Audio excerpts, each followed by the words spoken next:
Kita balik. Betul ke Ustaz penyakit corona telah dinyatakan dalam Quran?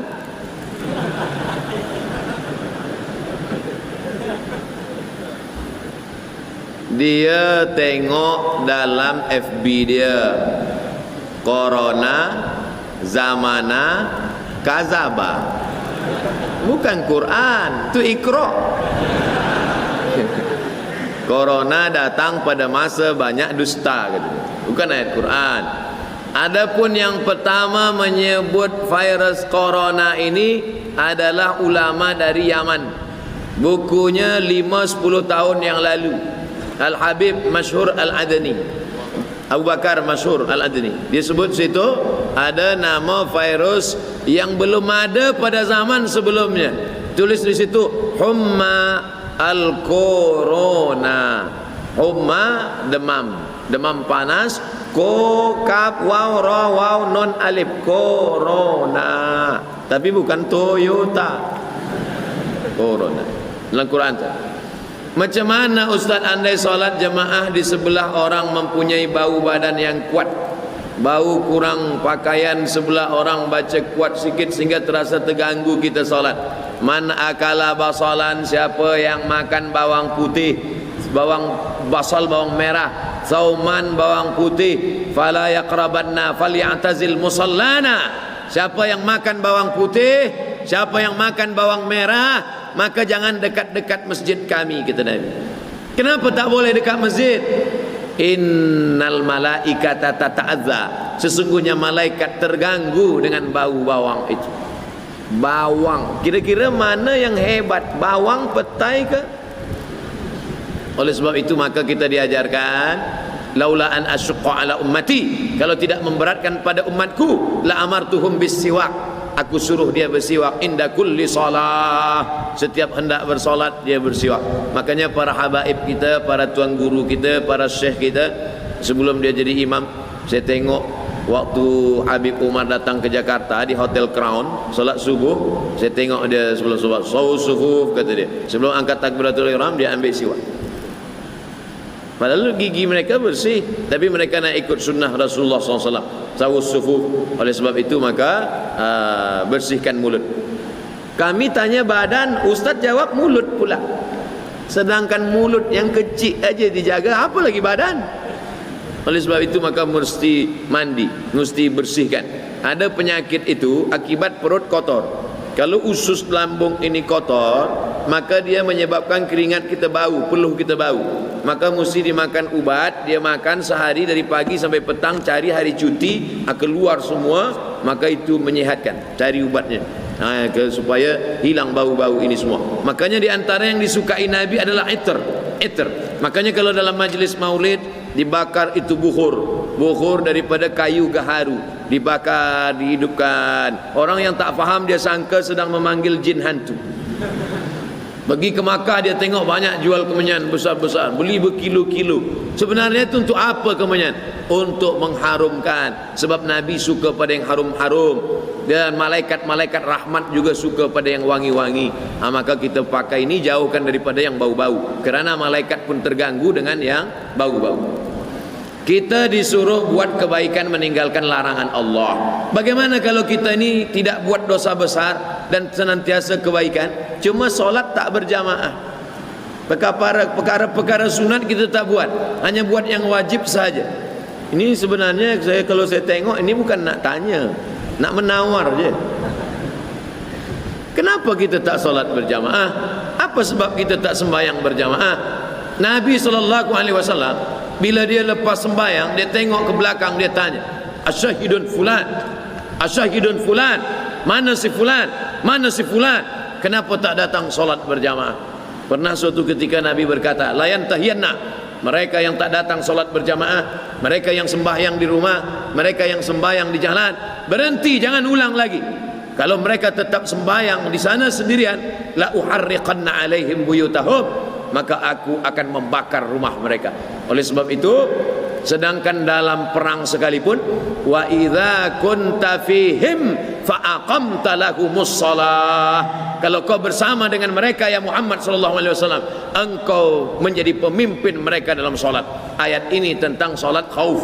Apa maknanya? Sedangkan dalam perang sekalipun Nabi tetap solat berjamaah. Mengapa kita yang dalam keadaan aman, selesa, selamat, kenapa tidak solat berjamaah? Oleh sebab itu, solat berjamaah adalah syiar umat.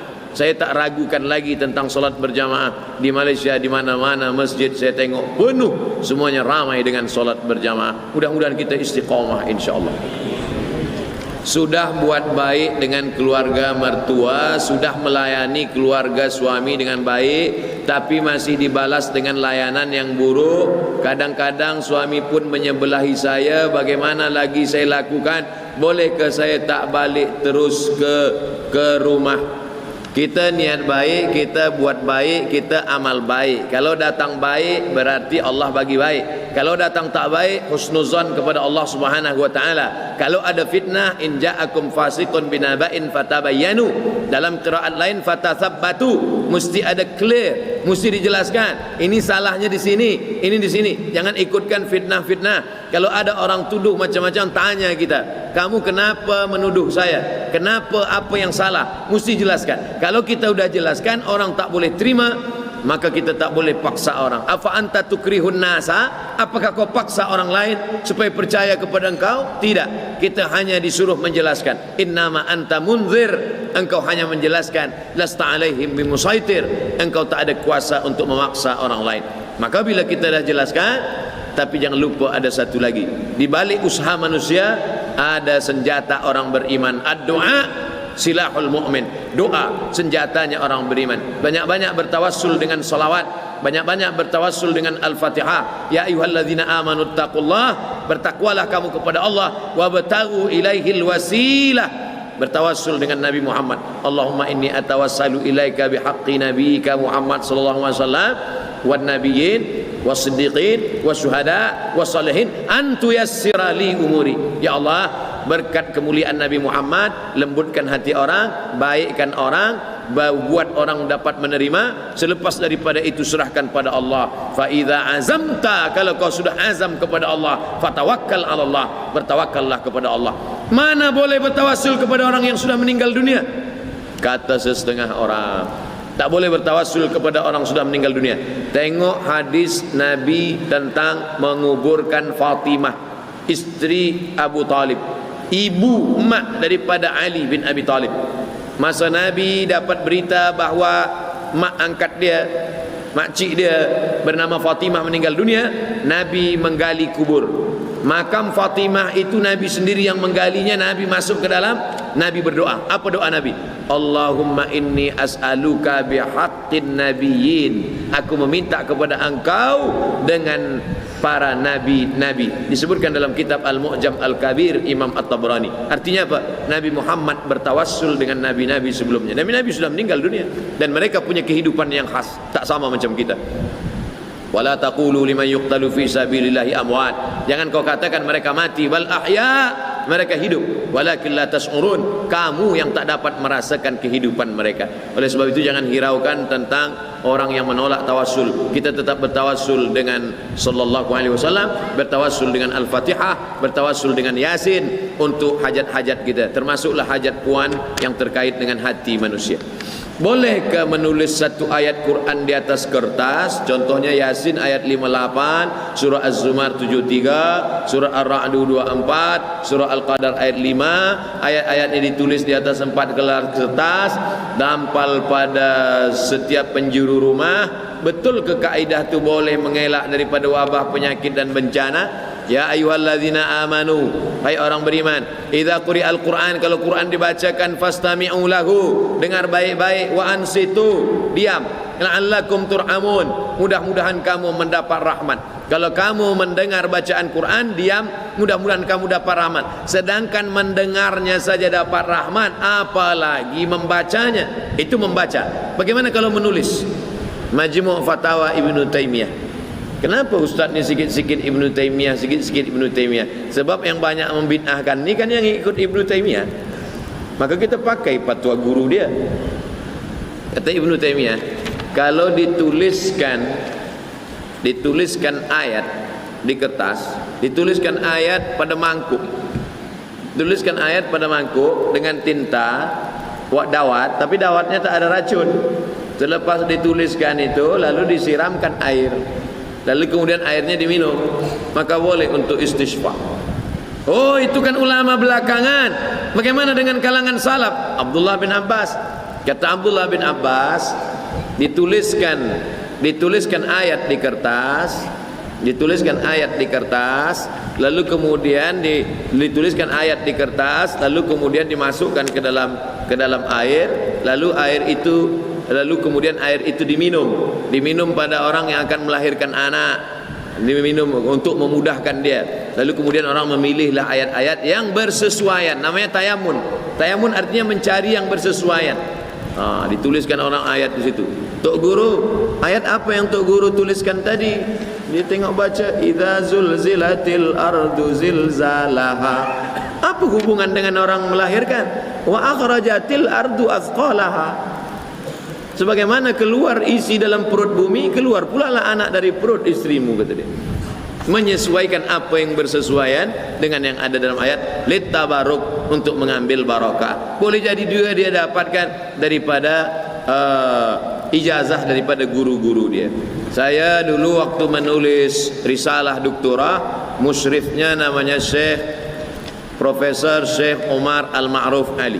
Saya datang ke rumah Syekh Umar Al-Ma'ruf Ali, dia tulis ayat. Setelah dia tulis ayat, lalu kemudian dia lipat. Setelah dia lipat, dia gulung, dia ikat pakai benang. Dia bagi pada ada jamaah yang sakit. Saya tengok saja. Dalam hati saya, ni nampaknya bid'ah ni. Wa kullu bid'atin dhalalah wa kullu benar. Apa kata dia? Abdul Samad, hadhihi tamimah syar'iyah. Ada yang tak boleh, haram, tapi yang ini boleh sebab ini syar'i. Ini ayat-ayat ruqyah. Mungkin dia tahu dalam hati saya nak salahkan dia. Taqu firasatal mu'min. Oleh sebab itu boleh. Cuma yang dikhawatirkan kalau dia buat gini nanti dipijak. Ini dikhawatirkan jangan sampai dipijak orang sebab dia letak dalam tanah, tak boleh, haram. Atau dia bawa ke dalam toilet, maka ini haram. Jadi sebalik. Maka sebagiannya lagi pula ada yang menulis huruf saja, dia tidak sambung untuk mengelakkan kalau bersambung dia khawatirkan akan. Kalau ingin dia buat, maka dia buat seperti yang dalam cawan, atau dia tuliskan kertas dimasukkan sebagai doa istisqa, atau yang dia bacakan kemudian dia hembuskan ke air. Adapun yang dikhawatirkan dipijak, dikhawatirkan terkena najis, dikhawatirkan bawa masuk ke dalam toilet, maka sebaiknya dihindarkan. Untuk apa? Ihtiyat, untuk lebih berhati-hati. Tapi hukum asal istisqa dengan Quran, maka dari Quran sendiri. Wa nunazzilu minal Qur'ani ma huwa syifaa. Kami turunkan Al-Quran ini adalah untuk syifa, untuk obat. Kenapa Allah tak mengatakan dawa? Obat dalam bahasa Arab dua, ada dawa, ada syifa. Ternyata dalam bahasa Arab, kalau dawa boleh sihat, boleh tidak. Tapi kalau syifa pasti sihat dengan izin Allah. Maka Allah gunakan kata wa nunazzilu minal Qur'ani ma huwa syifa, bukan wa nunazzilu minal Qur'ani ma huwa dawa. Wallahu a'lam.